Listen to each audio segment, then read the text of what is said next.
Bo'lajak turmush o'rtog'ingiz oyiga sizga necha pul xarajat qilishlari kerak? $3000.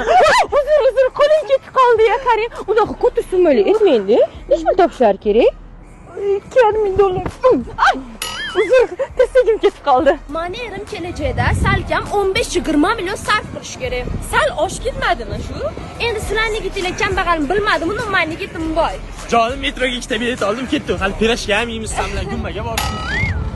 Kamida $10,000 topish kerak. Sening chetroqga o'taylik-da, yuring. Endi gapiring, necha pul topish kerak? 7000. Oy, qizilmiya, hozir g'ish bilan so'laman, necha pul topish kerak? 7000. Bir oyda kosmetikaga qancha ishlaysiz?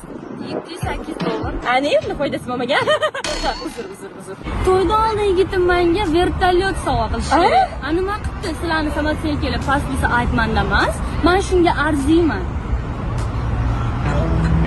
Voy, uzr, bilmasdan ko'mib qo'ying.